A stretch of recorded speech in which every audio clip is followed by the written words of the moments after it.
Joining us on the phone line is Chief Minister of Uttarakhand, Trivendra Singh Rawat.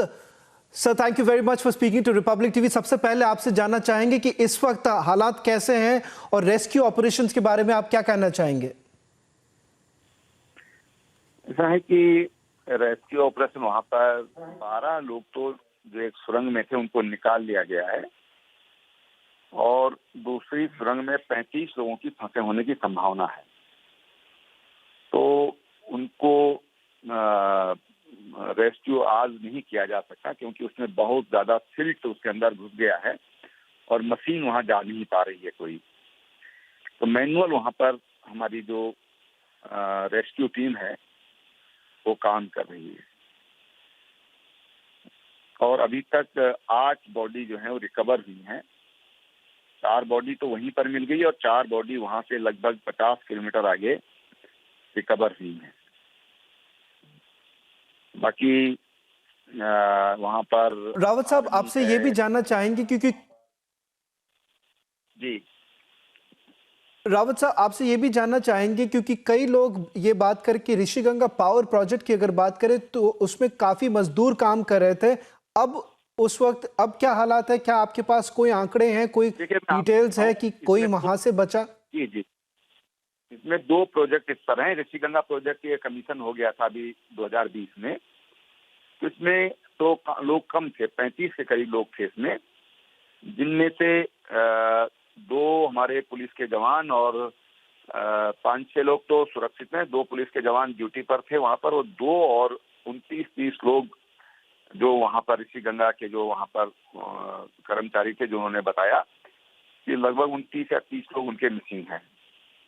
जो तपोवन जो दूसरा वहां से डाउन स्ट्रीम में 5 किलोमीटर आगे लगभग है, इसमें काफी लेबर थी। तो इसमें लेबर मिसिंग है काफी बड़ी संख्या में।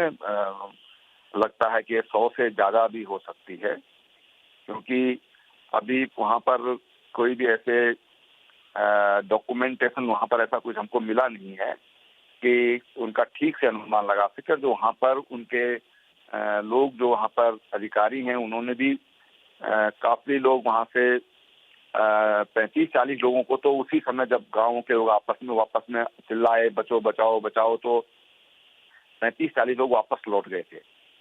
और अब सुरंग में कितने लोग हैं, जो एक 2.5 किलोमीटर लंबी सुरंग है, उस पर कल ही कुछ पता चल पाएगा।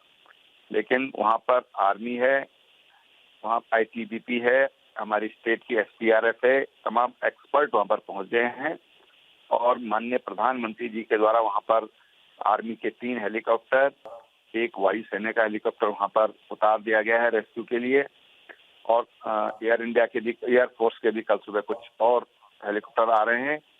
150 लोग वहां पर NDRF के भारत सरकार ने भेज दिए हैं जो वहां के लिए मूव कर चुके हैं। अभी शाम को लगभग 4 बजे करीब उनको देहरादून हवाई जहाज से उतारा गया और वहां से उनको बाई रोड वहां के लिए भेज दिया गया है। इस तरह से तमाम जो अभी जरूरी लगता है, जो आवश्यकता है, उनको वहां पर भारत सरकार की और स्टेट की ओर से उनको वहां पर तैनात कर दिया गया है। रावत साहब, आपसे ये भी जानना चाहेंगे क्योंकि आप चमोली डिस्ट्रिक्ट पहुंचे थे दोपहर को, उसके बाद आपने जायजा लिया, उसके बाद शाम को देहरादून पहुंचने के बाद काफी सारे मीटिंग्स हुए हैं, जितने भी स्टेक होल्डर्स हैं उनके साथ बातचीत हुआ है। अब सरकार की ओर से क्या रहेगा आने वाले दिनों में, जो प्लान रहेगा ये रेस्क्यू ऑपरेशन को लेकर, क्या आप आने वाले दिनों में क्या करने वाले?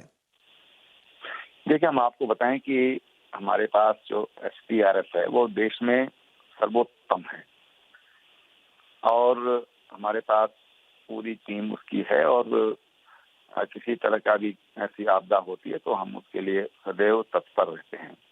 अभी जो तत्काल जो हमारी इस समय जो तात्कालिक आवश्यकता है कि जो लोग सुरंग में फंसे हैं उन लोगों को हम सुरंग से बाहर निकालें और पूरी तरह हमारा अभी 100% ध्यान उधर ही केंद्रित है। कल हमारी टीम फिर उस सुरंग के अंदर रेस्क्यू के लिए प्रवेश करेगी। रावत साहब, एक आखिरी सवाल करना चाहूंगा क्योंकि इस वक्त काफी सारे दर्शकों आपको देख रहे हैं और ये जो आपसे जानने की कोशिश करेंगे, क्योंकि आपके पास अब कुछ समय मिला होगा ये जानने की कि आखिरकार हुआ क्या था। क्या आप अपने हमारे दर्शकों को कुछ बता सकते हैं कि ये रिव्यू मीटिंग के बाद देखिए क्या आप कुछ कह पाएंगे ये कि आखिरकार हुआ क्या था और उसके बाद? ये तो मैं आपको बता दूं कि ये हमने जो इसरो और हमारे यहाँ Himalayan institute of wide institute of Himalayan research है, तो वो लोग उसको देखेंगे और तभी हम कोई उसके बारे में कोई जानकारी आपको दे पाएंगे। फिलहाल ये है कि हिमस्खलन हुआ है और जो मोटे मोटे तौर पर जो देखा है लोगों ने, यही अनुमानित हम यही कह सकते हैं।